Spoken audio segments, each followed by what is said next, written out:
Hey Raghunath, tell everyone about our Patreon community. Sure, Kaustubha. The Wisdom of the Sages Patreon community is an incredible online yoga resource. If you like the type of yoga wisdom and culture we share on the show, then our Patreon community is a great next step. This is a listener-supported podcast, and any level of sponsorship will unlock a wide range of live and archived classes, talks, and even workshops. Raghunath teaches, I teach, and we have a host of other excellent teachers on topics ranging from yoga philosophy, asana classes, storytelling, Ayurveda, Kirtan, cooking, meditation, and a lot more. We even have an incredible online Bhakti 12-step recovery group.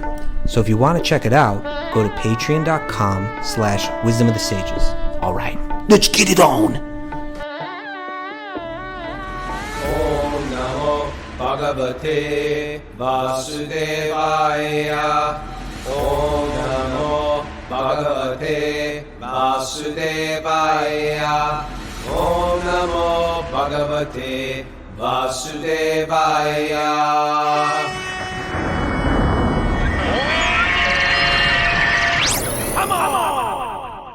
Live from Super Soul Farm, this is Wisdom of the Sages, a daily yoga podcast with your host Raghunath and co-host and senior educator at the Bhakti Center in New York, Kaustubha. Welcome to the show, and welcome to... I blew it. That time I blew it. That was my bad. You know why? I faded out. Let's try that again. And welcome to... Makeover Monday. All right. Makeover Monday. It's our first day of the week that we get to sort of say, okay, last week, not so good. This week, here's what I'm going to do. And we work on ourselves. Every week, we try to upgrade by making different choices in our life. Some people work on their health, on their meditation practice.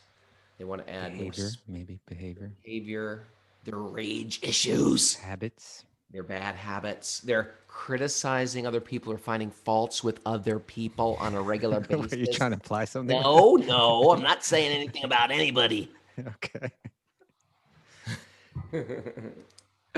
So today's Makeover Monday it's on there. People post it. All the Patreon members post it on their Discord thread. And they encourage each other. You got to bring some of those back out. You got to reach into those. It's quite beautiful to hear everybody's inspirational quotes.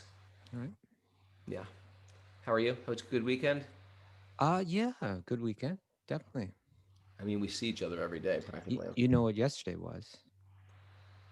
Yesterday was Radhanath Swami's appearance day. That's right. That's Krishna speak. We have special Krishna speak. That's Krishna speak for his birthday. Okay. But they don't call it for saintly people. You don't call it a birthday because that makes you sound ordinary. Well, maybe for anyone in one sense, because we're not. I mean, in one sense, we're not born. Right? Like we're eternal. So yeah, it's a type of birth. But it's a type of any birth. Case, it's. But we focus those things aren't so important to me. That kind of thing. Well, it's Krishna speak, and you got to explain that, or else it'll be like, well, his appearance. What do you mean? He just appeared one day? Yeah. You know. But so yeah, on the lunar calendar, it was yesterday, which is kind of the official yogic way to do it. Use the lunar calendar. Use the lunar calendar. So it was, I had some. It was nice for me to reflect, reflect on the gifts, that he gives. Yeah. You know what I thought, Raghunath? I'll share with you. Please. Is that and I was kind of part of a little online get together, just kind of sharing our thoughts yesterday. But this is what came to my mind is that, myself, I'm, a dented can. I wasn't born into like a family of yogis. A lot of people I know were, a lot of people I know where they were born into a Bhakti yoga family, right? Yeah. And there were no omens in my youth that were indicating that I was meant to be a special person or particularly spiritual or anything like that. I'm just like super ordinary, in that sense. And so, but somehow, by some extraordinary grace, by Prabhupada's grace, Prabhupada who sacrificed so much to come to the West and write these books and go to Tompkins Square Park and all these things, somehow that grace entered into my life. But still, I approach it with like a film of materialism, over my eyes, So when I read Bhagavad Gita or Bhagavatam or this, that, you know, I perceive it through my materialistic experience and through my desires and my conditioning and all of that. And I think that I understand it, you know. I think, okay, I get this and I understand it. I'm living by it. But really, like, a really important role that Radhanath Swami's played in my life is he's shown me through his teachings and also through the way that he lives, you know, the example that I've seen up close for many years, for decades now. He's kind of shown me again and again that my understanding is very shallow. He doesn't tell me that straight out. He doesn't say, Kaustubha, you're really shallow, but he shows me how much more deeply he understands it and lives it.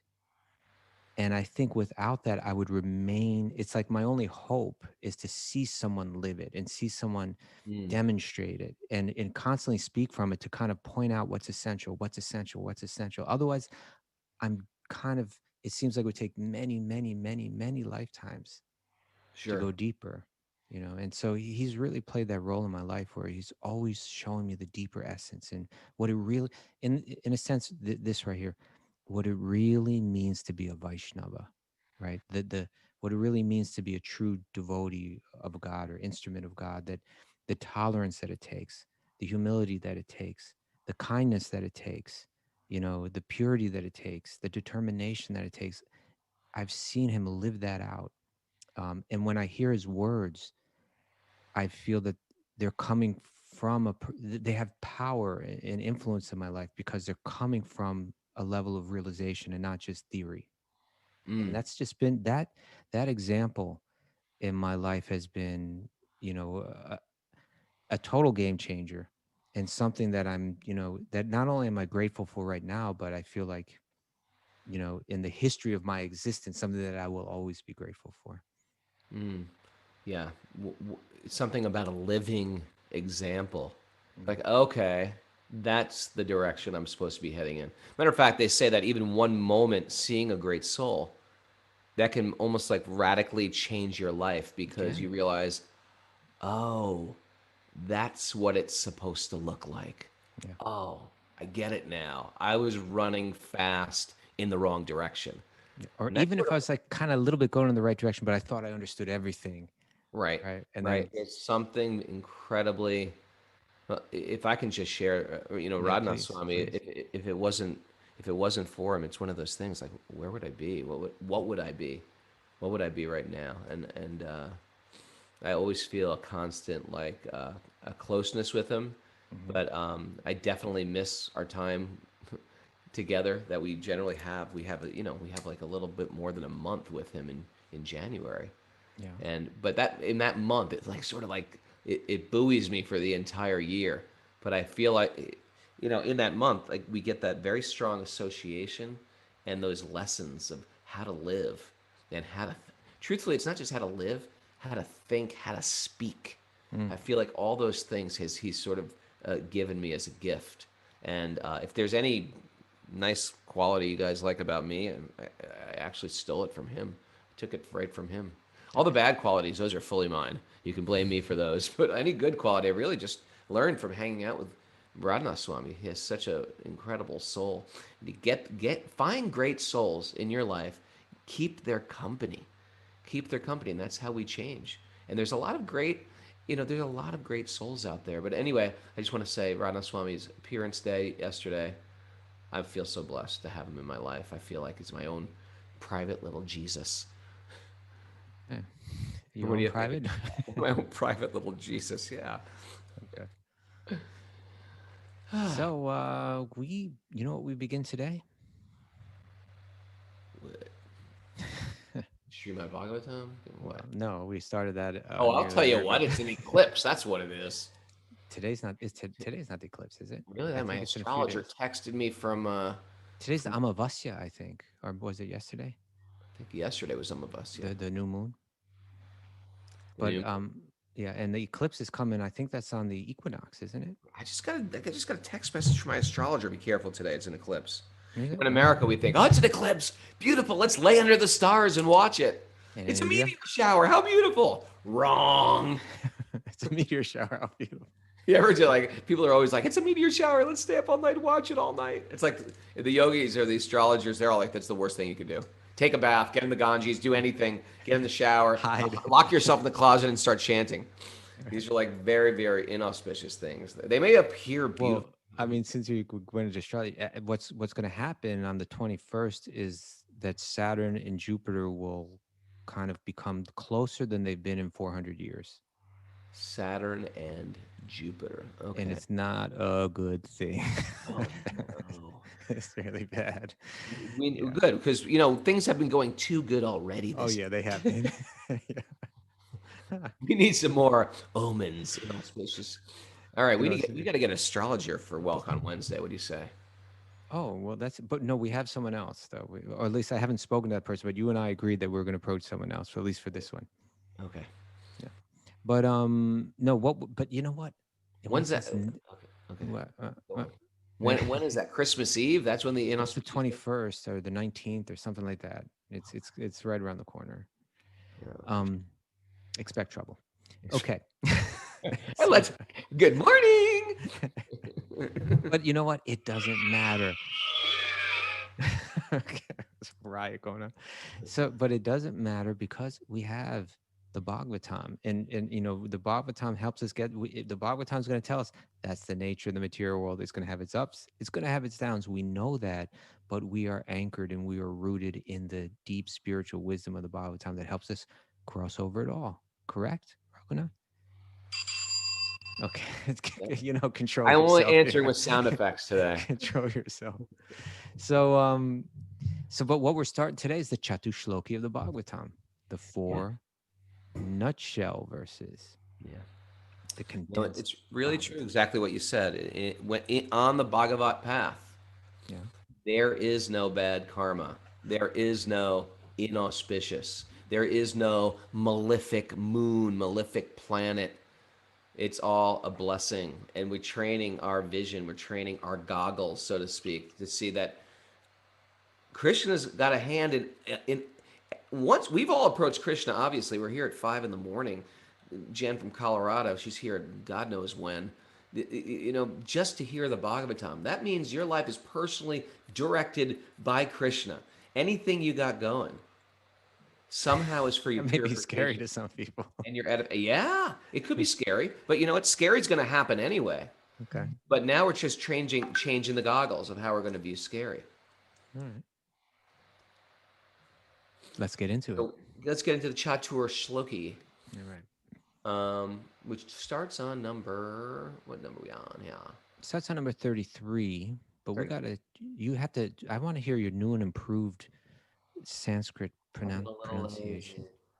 I've been a little lazy. You haven't done your homework yet? I've done my homework. You see, Raghunath? You see, this is the thing right here. I've been hanging out with my kids. I went for a bike ride off my back. Those are all great things. But how are you going to get better if you don't do the homework? Right? Do your homework. Right? Mara? True? Yes, true. Okay. I'm just eager because I want to hear your, not that I want to see you excel. That's what I'm trying to say. There it was. All right. Narayanam namaskritya naram cheva narottamam devam saraswatim vyasam tato jayam mudirayet. Before reciting the Srimad-Bhagavatam, which is the very means of conquest, one should offer respectful obeisances to the personality of Godhead Narayan, unto Narayan Rishi, the supermost human being, unto Mother Saraswati, the goddess of learning, and to Srila Vyasadeva, the author. Nasta prayeshva badreshu nityam bhagavat sevaya bhagavati uttamat shloke bhaktir bhavati naishtiki. By regular attendance in classes in the Bhagavatam and by rendering service to the pure devotee, all that is troublesome to the heart is almost completely destroyed, and loving service to the transcendental Lord, loving service to the personality of Godhead, whose praise with transcendental songs is established as an irrevocable fact. Om Jnana Tamarandasya Jnananjana Salakaya Chakshurunmadatam Yena Tasmai Shri Gurave Namaha. All righty. Okay. All righty. So, Brahma asked some questions, right? He was given the offer to, whatever boon you want. He put forward some questions. The questions are something like this. My Lord, you are transcendental. How is it that you're manifest here, visibly before my eyes in a way that we can access and perceive, And he asks about how you manifest your energies, how you work through your different energies by which the material creation takes place.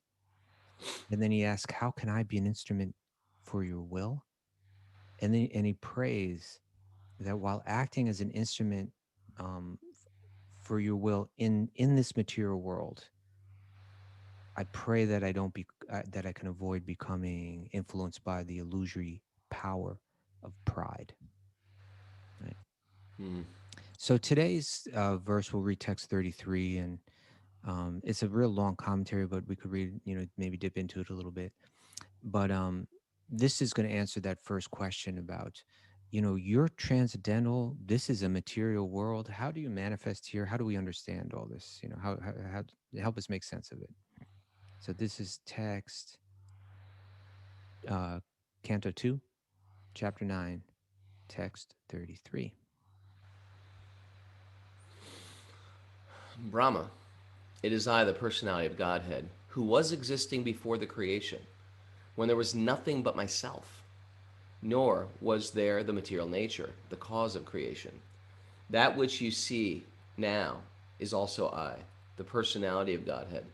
And after annihilation, what remains will also be I, the personality of Godhead. O Brahma, whatever... No, we're going to spend the whole day on just this one. Okay. Yeah. I mean, we could read all four. Should we read all four? Just so we get a feel. Read all four. Let's read all four and then come back. And we can read the one right after that too. Okay.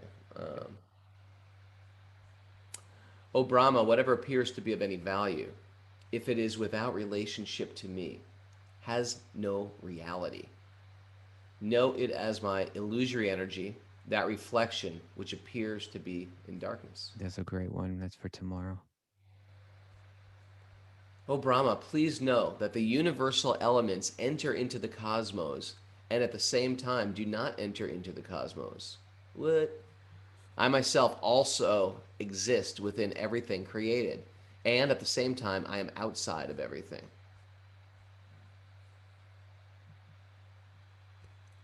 A person who is searching after the supreme absolute truth, the personality of Godhead, must certainly search for it up to this, in all circumstances, in all space and time, and both directly and indirectly. And then 37. Why were you looking around? You know why? Are these verses scattered around your room or something like that? You're like, I won't explain it. Trust me, there's a reason. Okay. Oh, Brahma, just follow the conclusion by fixed concentration of mind, and no pride will disturb you. Neither in the partial nor in the final devastation. We're speaking about the devastation of the universe. Yeah. Just follow the conclusion fixed by fixed concentration of mind, and no pride will disturb you, neither in the partial nor the final devastation. There's two devastations. Okay. Well, there's a partial one. There are partial ones, and then there's a big one, and then it's all cycles, right? And then it starts again. It's all cycles, like a Fibonacci spiral, one would say. Okay. And so let's go back to today's text 33. And by the way, here in these four verses, what's summarized? There's three terms. Maybe these are good Sanskrit takeaways for today. Yeah. Or at least the first one. There's three terms that are used. I don't know how widely in Vedanta, but certainly within Gaudiya Vedanta, certainly among the followers of Sri Chaitanya, these become important terms. And they are sambandha, abhidheya, and prayojana. And so it said, and so sambandha means the nature of the connection or the nature of relationship. How am I related to God? Am I God? Is God completely different from me? Are we one and the same? How do we understand the nature of that connection or the nature of that relationship? That's called sambandha. Knowledge of that relationship is called sambandha jnana, right? Knowledge of the connection, knowledge of the relationship, right? Sambandha. You know how you can remember that one, Raghunath? No. What's your little way to memorize that? Well, they say that there's a saying. I actually maybe it's not that, but they say this in India, but it's present in other places of the world too. But if you want to get something done, right, like you need two things: sambandha and bakshish. Right. You need to. Sambandha means you need the right connections, and you need to give a little bribe. Right. That's often what it takes in this world to get some bund and bucksheet. But some bund means the connection, the nature of the relationship that we have. So then sambandha, and then abhidheya means the method, the practice by which we work towards the goal. And prayojana is the goal, the final goal of the practice. So sambandha means that foundational knowledge that we need Mara, to maybe write those on progress the in spiritual board. life. That'd be Okay. good. I think these are Sambandha, good takeaways good takeaway. for the Sambandha. final year quiz everybody's getting. Oh, we got a big quiz coming up. Yeah, final year quiz. If not, you can't get back on Zoom. All right. So sambandha is the nature of our relationship. We need to know that, sambandha jnana. Abhidheya is the practice of bhakti, right? And then prayojana is the goal of bhakti, or prema bhakti, of divine love of God. And these 4 verses, the first 2 are going to deal with sambandha. The third is going to deal with prayojana, the final goal. And the last one will deal with abhidheya, the practice itself. All right. Yeah, with the translations, please, Mara. With the translation. Yes. And she's on it. And so, here we spoke last week a bit about how, like, we spoke about those 5 powerful, potent forms of devotional 5 service. potent practices of bhakti. Yeah. And what were they? What were they? They were Nam Dam Bhagavatam, the holy name, the sacred land, The place. like the temple or place, the Bhagavatam itself, the association of devotees, and to have darshan, to see the deity. Yeah. Nam, Dham, Bhagavatam, devotees and deities. Yeah. Okay. So those are just, let's take Nam, let's take the holy name, which is the most fundamental practice of bhakti, and particularly in this age, right? Meditating on the names of God and mantras. Singing kirtan. Singing in kirtan, chanting japa. That name is according to the theology and the philosophy of Bhakti Yoga, that name is non-different from God. It is like whatever power God has, which is unlimited, is there, not only, like, say, in that name, but as that name. So when we associate with that name, we're associating with God. It's super, super unlimitedly powerful. Then how come when we chant that name, we aren't immediately transformed? And the answer is because there's misconceptions, or there's some kind of flaw in our behavior, or in our sentiments. That so it's like, although that, just like the sun is powerful, but if I'm not receptive to the sun, if I'm indoors, let's say, if I'm in the shade, if I have my skin covered with some, what is it, SPF? Is that what it is? SPF? SPF. Yeah. So what's a high SPF number? 100.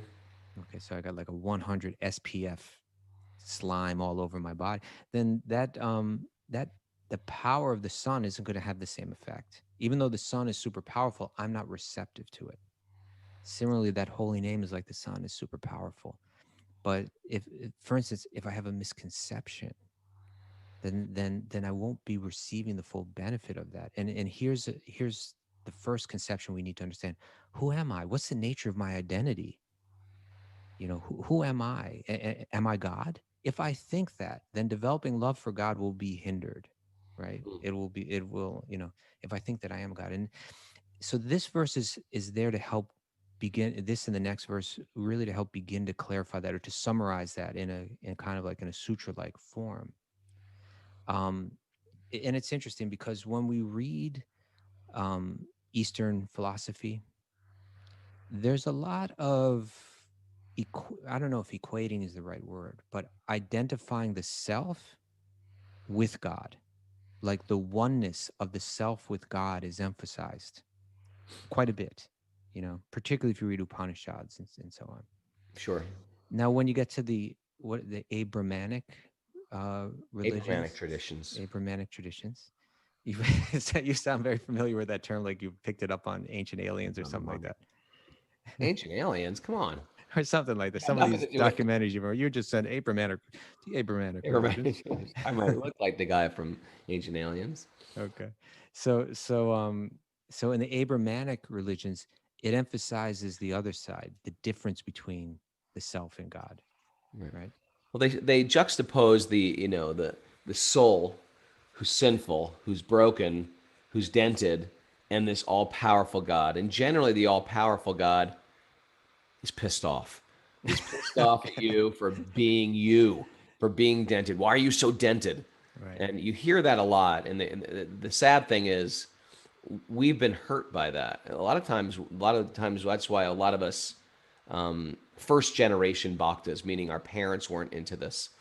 We get into this because we're like, I don't like that version of God where he hates me, he condemns me. Right. He's like really angry at me. You And were we're born sort of into like, sin. Right. it's just like me going up to you and you're like, look at your apartment. Your apartment's disgusting. You better clean this filthy apartment. As a matter By of the fact, way, you're it was filthy our- by nature. You're Right? filthy. You are filthy. You'll never get it clean, but you better clean it. And if you don't, you know what? I'm going to punish you forever. Forever. I don't like that God. It's not like a great God. It's a sadistic God. It's not got nothing to do with love. And you're saying that presentation. That presentation of the God that you got to fear, and the God that, like, for example, and why is it sadist? Because they want to. You're going to suffer forever. It's not just like you're going to suffer. You're going to do some time. You're going to learn a lesson. You're going to get out. It's like you're going to suffer, my friend, eternally, because of your dentedness. And It's like a mean God. It's just, yeah, and it's not like what we picture love to be. I can understand, it's like you got a parent that wants you to do good at football or soccer or get better grades. There's a way to do that in a loving way, and there's a way to do it like, you better win the game or don't even bother coming home, kid. And then you get all warped. It warps the kid, right? It warps the kid. It makes them psychology. hate the sport so Hate the parent. and hate the parent and resent the parent. I've seen this again and again. So it's a different type of love, if you could call it love at all. I don't think it'd be safe to even call it love. And so a lot of ways God is put forth like that. So when they hear this Upanishadic view of, well, actually we are God, it's like, oh, what a relief. No, that's better. That sounds better. I can deal with that. I thought God was without. I hate that. Right. Then they hang out with us and like, oh, no, actually, you're not God. You're absolutely not God. You're like, what? But God is different. God is love. Okay. And anyway, this is a huge point because... well, then there's another Sanskrit takeaway then. What's the Sanskrit? What do you call it? The goodie? The Sanskrit glossary goodie? Okay, so what's the Sanskrit term that we need to pull out of the hat right now? Out of what? Out of the hat. Pull out a Sanskrit term about what we're talking about here, Raghunath. Oh man. Hint. Hint. It was a song by the band Kula Shaker. Oh, Achintya-bhedabheda-tattva. That's right. That one? That's a song out there. You can search for it. Kula Shaker's the band. Yeah. The It's song on Spotify. I was playing it the other day. Okay. Achintya-bhedabheda-tattva. This is so we've mentioned that within the Abrahamic traditions, especially the difference between the soul and God is emphasized, right? Even to the point where it's like it's said that you can't even see God, or to even make a representation of God is like evil and wrong or something like that, because he's so far removed from us that we can't even perceive. It's wrong to even try to conceive of speculate of his image or whatever. That was their way of saying don't speculate. Don't speculate. Yeah. And even any speculation is really bad. Yeah. So the difference is emphasized. Then you can swing that pendulum and interpret the Upanishads and the yogic traditions to be saying, no, that whole idea is wrong. You are God. We are all God. I'm God. You're God. Right? Yeah. God isn't separate from us in any way. We just have to realize that we're God. So the oneness is being emphasized. Now, what the Bhakti traditions have done is to really try to clarify this point. And the way that the term that's used within Gaudiya Vaishnavism, or the Bhakti tradition stemming from Sri Chaitanya, is Achintya-bhedabheda-tattva. Simultaneously one and different. It's saying it's nuanced.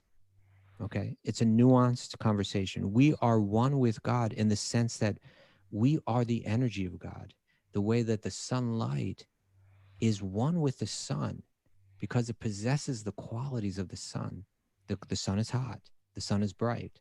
And so similarly, the sunlight which emanates from the sun has heat and light, not to the extent that the sun does. And the sun isn't dependent on the sunlight. The sunlight emanates from the sun and not the other way around. So one is dependent on the other. But at the same time, in one sense, certainly the sunlight is the sun, right? It's the same energy.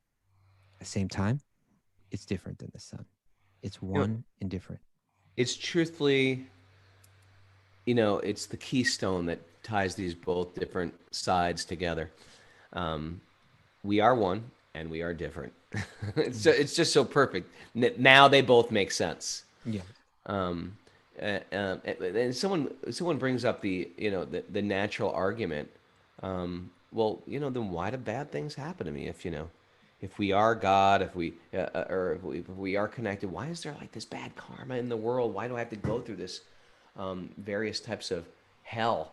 And why is God doing this to me? If God isn't a sadist and God's not trying to punish me, and we punish ourselves, God is love. God's not punishing us. We are making choices in this world. Some of them are very obvious that punish ourselves. There are laws, right? There are laws in effect. There are laws and effects. There's a way to drive this vehicle. There's a way to maintain this vehicle. Just like if you get a very complicated computer, there's a manual that goes with it. And the Vedic teachings are the instruction manual for the human machine. And there's ways to use it properly so it runs efficiently. That's called dharma. Mm-hmm. That's all it is. These dharma, you don't have to do any of it, but you're going to suffer a little bit. And there's some like opening premises, like when you buy a chainsaw, this chainsaw, don't use it for things it's not meant for. Okay. Have you done that, Raghunath? I know you own a chainsaw. I hope you're using it responsibly. I'm very strict with responsible with my chainsaw. Thank you. Good. But there's things you shouldn't do with a chainsaw. You know what I mean? So so when we get the body, we understand, by the way, you got a body, there's the highest way to use this body, but you should know from the beginning, even if you're using it the right way, there's going to be wear and tear on this body. There's going to be karma, past karma that you got to deal with from your previous life. There's going to be karma you're going to get in this life. And the body's subject to threefold miseries. That you should understand. Okay, right? When you buy the chainsaw, can't put the chainsaw underwater. Chainsaws don't work good underwater, right? So these are basic things that you get when you get a body. And the Vedas give it very clear. And this is dharma. This is the instructions. You got to lubricate. You got to put you got to put oil. You got to put the bar oil in the chainsaw. You got to use the proper mixed gas with the chainsaw. Right? If the chain gets too loose, you got to tighten it. So it's one of those things that user's manual. This is the user manual. The Vedas are the user manual. And if we have some bad things happening to us, we have to accept there's some responsibility that we're taking place. It's not that God is sitting in the corner and rubbing his hands together. I finally have him. I'm going to crush him this time. No, God is love. God is loving. God wants all beneficial things for us, and God feels for us. Krishna is like crying for us. Sometimes we cry to Krishna. Krishna is crying for us, and Krishna wants us back. Krishna wants to reclaim us more than we even want to be reclaimed. God is love. Thank you very much. Mic drop. Let's end the show right there. God is love. Boom. I'm out of here. Okay. So let's so in any case, again, there's the one emphasis on the difference. And when the difference is emphasized, God becomes less lovable because you can't even know him, right? Then the oneness can be emphasized. But if the oneness is overemphasized, then there's no question of love because I am God. And love is the connection between two. You know? So let's read this verse again. It says, Brahma, it is I. Now he was asked about, you're transcendental and you're appearing here materially. I don't quite get it. Help me understand this. And what Krishna, or Vishnu in this case, begins to speak of is he speaks of himself in relation to the law of time. Right. And he's saying then that this within the material realm, time is this all powerful force. But he's saying, I'm beyond time. I was here before, I'm here during, I'm here after. So he goes, Brahma, it is I, the personality of Godhead, who was existing before the creation when there was nothing but myself. Right? I exist before creation. Nor was there the material nature, all this energy, the cause of this creation. That which you see now is also I. So the creation itself is I, the personality of Godhead. And after annihilation, what remains will also be I, the personality of Godhead. I'm beyond time. All of this material energy that you see is my energy, right? It's all me. It will go through its cycles of creation and maintenance and destruction. And I exist beyond all of that. I exist outside that law. I'm always there. And that energy is me, but at the same time, it's not me, right? It's one and different. And that's the nuance that if we want to fully benefit from the yogic practices, if we can get that sambandha jnana down, that nuance, that in one sense, I am God in the sense that I'm the energy of God. In another sense, I'm obviously not God. I'm being tortured by the material energy at every step. Yeah. There's, and even in my perfection, I'm still dependent. And therefore, within the commentary to this verse, Srila Prabhupada will quote, I can read it right now. At one point, he says, these two eyes, right? The eye, which is like the capital I, God, aham, that eye, as well as the eye that is like, I am God. In one sense, I am God, that I'm the energy of God. So he says these two eyes are accepted in the Vedic literature. And Prabhupada quotes the Katha Upanishad. He says in the sense of quality, right? They're one, and the two eyes, the capital I and the lowercase I, the God and the soul, who are one in one sense, they're one in the sense of quality. And he quotes the Katha Upanishad with the verse, Nityo Nityanam Chaitanas Chaitananam Eko Bahunam Yo Vidadati Kaman, which, the translation is roughly, Nityo Nityanam, amongst the many eternal beings, there is one eternal being. Chaitana Chaitananam, amongst the many conscious beings, there's one conscious being. Eko Bahunam Yo Vidadati Kaman, the many are dependent on the one, right? So there's one being that is sustaining all the others.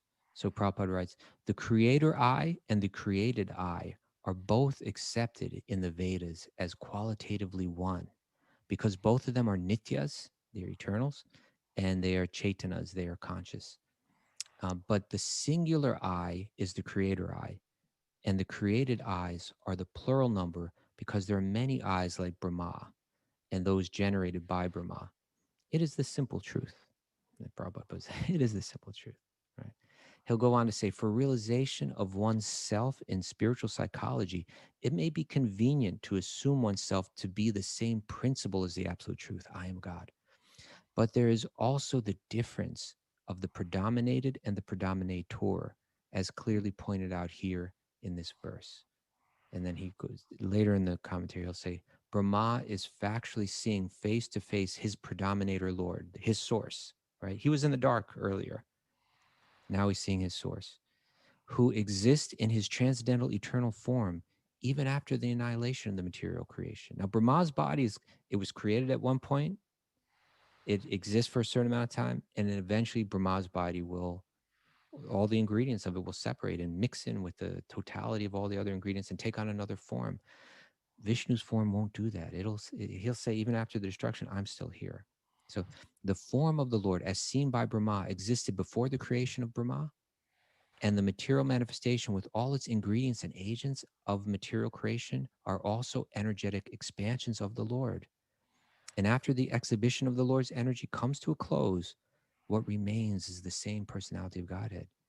Therefore, the form of the Lord exists in all circumstances of creation, maintenance, and annihilation. There is no other cause of all causes. And this is also what's being pointed out here. The nature of the relationship between the self and God is that, one is, they're of the same energy, but one is dependent and one is the one that's the provider, you could say, or the sustainer. But we can also understand that what's being said here is the same message that we get, say, in the first verse of the Brahma Samhita, this cause of all causes, right? What is it again? Sarva Sarvakarna Karnam. Karnam, Sarvakarna Karnam, that Krishna is the cause of all causes. So he says, there is no other cause of all causes than the Supreme Personality of Godhead, Hari. Therefore, this verse, which says, Aham Eva, I certainly am, never indicates anything other than the Supreme Lord. And one should therefore follow the path of the Brahma Sampradaya. You see, what Prabhupada is alluding to there is he's saying some philosophers, when it says aham eva, I am, I exist, they're interpreting this impersonally and saying we are all that I, and we all always exist, and we are all God. But Prabhupada is saying, no. This verse is very clear. Aham eva never indicates anything other than the Supreme Lord. And one should and how should we understand it? Follow the path of the Brahma Sampradaya, what Brahma teaches, right? He's the one that was revealed to. And he says, or from the path of Brahmaji to Narada to Vyasadeva, etc., the chain of disciplic succession. And make it a point in life to realize the Supreme Personality of Godhead, Hari, or Lord Krishna. This very confidential instruction to the pure devotees of the Lord was also given to Arjuna and to Brahma in the beginning of creation. The demigods like Brahma, Vishnu, Maheshwar, Lord Shiva, Indra, Chandra, and Varuna are undoubtedly different forms of the Lord for execution of different functions. The different elemental ingredients of material creation, as well as the multifarious energies, also may be of the same personality of Godhead. There's the oneness. But now he goes on, but the root of all of them is the Supreme Personality of Godhead, Sri Krishna. One should be attached to the root of everything rather than bewildered by the branches and leaves. That is the instruction given in this verse. Mm. Right? So the Sarva Karna Karnam, the cause of all causes, that if you go to this material creation, if you go up to the Devas, there's always a cause. The Bhagavad Gita is going to be super clear that Krishna is that original cause. The same way that you have these nutshell verses and they start with sambandha jnana, you have the same thing in the Bhagavad Gita. You have in the 10th chapter of the Gita, it starts by Krishna saying more or less the same thing that he just said in this chapter to Brahma. He's saying to Arjuna, I'm going to reveal to you the most confidential knowledge because you're never envious of me, because you will understand it, because of the situation of your heart, you'll be able to understand this. And then he starts with that verse, aham sarvasya prabhavo, right? Mata sarvam pavartate. Everything emanates from me. The material worlds, the spiritual worlds, it all emanates from me. And the wise who know this, they worship me with love. So that sambandha jnana is given there. This idea of being envious of God is so interesting because what does it actually mean to be envious of God? It means you want. If you have envy of someone else, it means they have something that you want. So God has these qualities that I want, and I'm not happy about it. I'm not happy that God has those and I don't. So that desire to sort of be God, they say, is the reason why we're existing in this material world. That I don't want to serve God, I want to be God. I Well, want to be the center of attention. that's I the want to be the one who's noticed, the one who's getting the validation. The problem is it's not our position, and therefore, even if you got a lot of it, maybe you have a little fame, or you're a little beautiful, or a little got some money, something like that. It's never satisfying. It's not like the money itself you have satisfies you, or your beauty makes you feel like a whole person, or your fame. Now I feel really connected that I'm famous. No, matter of fact, you feel more off balance because it's the costume's even bigger and bigger and bigger. Can't You know, handle it. deep down, you're the same old, you're the same old silly guy you've always been. But now maybe people are giving you more respect. Come on, it's one of those things that it's not our position, and therefore it's not going to actually fulfill what we need. Our position isn't to be envious of God. It's to serve God and to accept, like, I'm not here. And that's why some people, even in Kirtan, I see that if you don't, and how you started this class today, Kaustubha, is if you don't have the proper conception, you can't get to the goal. There you go. And even if you're getting into Kirtan, and this is important because Kirtan is like the latest, greatest thing, everyone's getting into Kirtan, which is good. But you have to go in there with the right conception. I'm here to please God. I'm here singing as prayer. I'm here to glorify God. But what it can easily turn into is a fun, spiritual, singing folk, singing village songs or something around where it's really about showing off your great melodies and your great, I'm actually a great keyboardist. I actually have a great voice. Actually, maybe I should, I was going to do a rock and roll record. Maybe I should just do a kirtan record. And it becomes like this whole like musical career for you. It's not a musical career. Kirtan's like a prayer. Truthfully, the best kirtan singers sometimes can't sing very good, or the ones that have it, because it's really got to do with that conception that I'm here offering my heart in love as service. It's got nothing to do with me. And I know it's a problem for me because I have this entertainer thing in me. That entertainer bone is very big in my body. So a lot of times in kirtan, when it's public, I have to like close my eyes sometimes because I'll get all entertainy. And instead, I have to like keep it internal.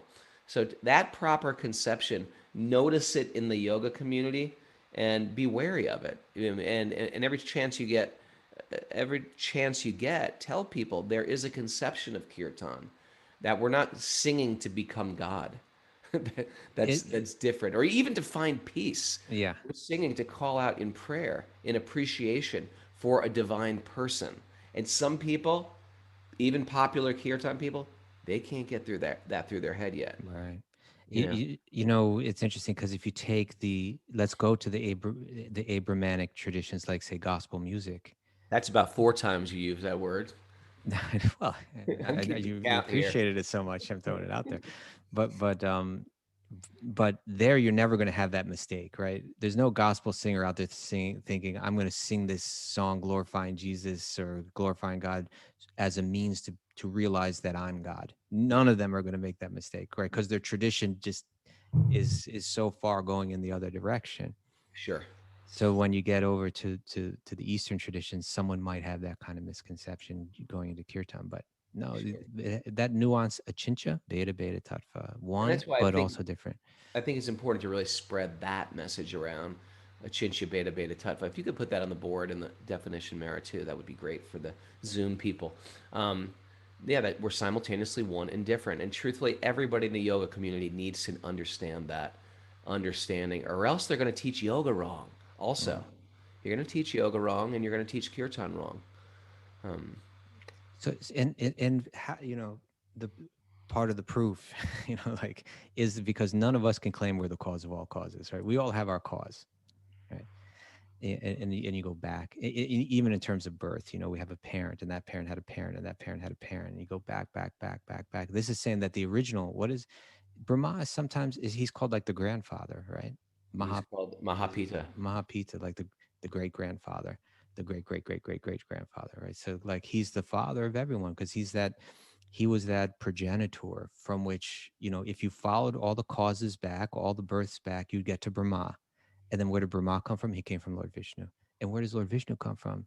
He's a manifestation of that sweet little blue baby boy, Sri Krishna, the cause of all causes. What's the verse again? Why can't I think of it? Krishna's tu Bhagavan Swayam. Well, there's that in Bhagavatam, but from the Brahma Samhita with a Ishvara Parama Krishna Yeah. Sachidananda Vigraha Anadiradir Govinda Sarva Karna Karnam.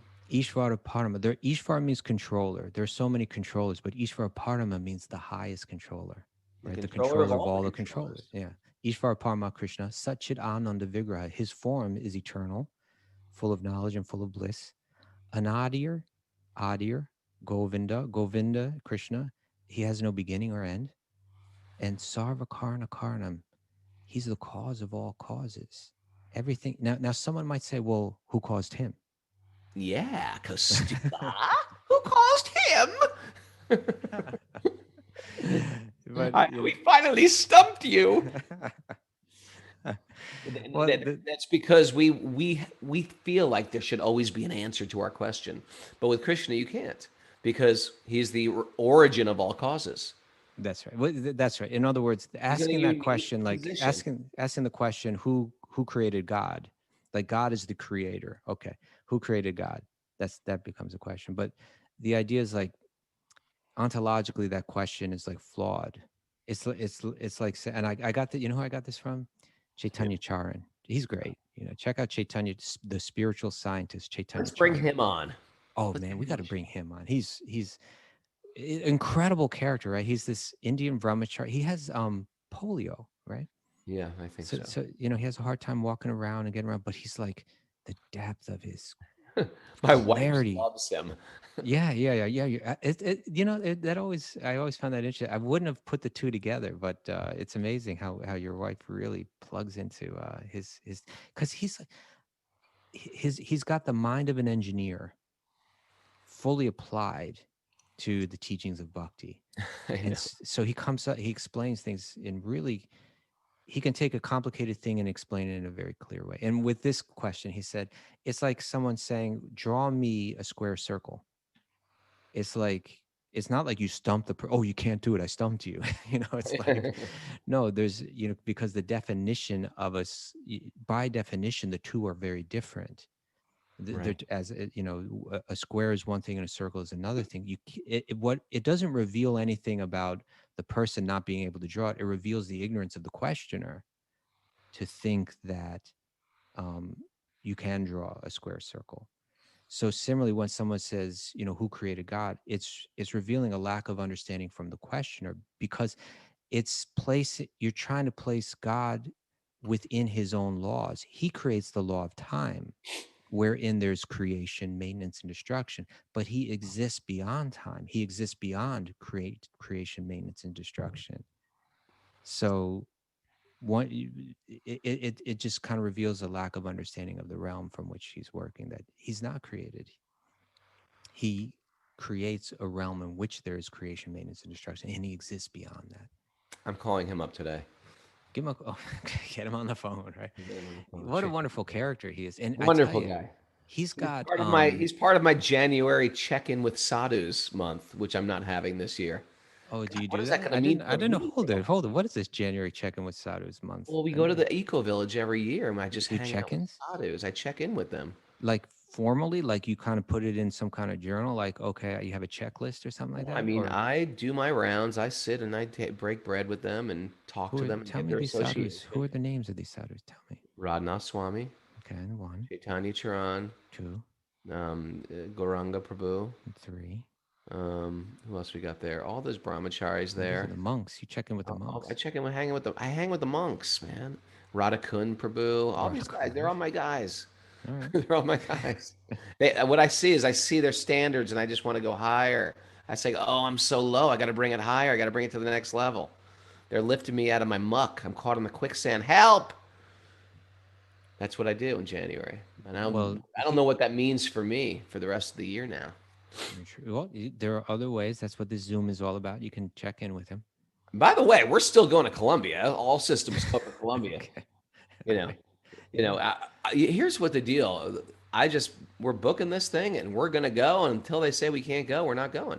Okay. That's how I feel. And we still have space. We have a big group going, but there's still space if people want to join. Let's make it clear. It's not. I wouldn't call it a big group, right? It's a group going. We got a good Not group. like a huge group. We got a massive group. We have thousands of people coming to this thing. We got a good group. But there's room for more. If you want to join, you can join. It's going to be cool. We're going to Cali, Colombia.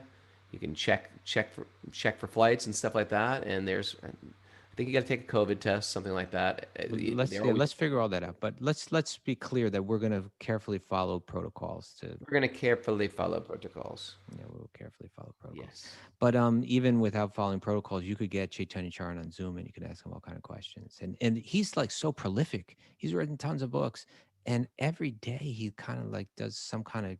Is anyone here? Maybe someone on the chat board. He does his daily Gita thing. Nancy, you're on that. Could you share with us where people could find that? Every day he puts out like an essay on the Bhagavad Gita, I think. And he's got tons and tons and tons of videos. But he's really.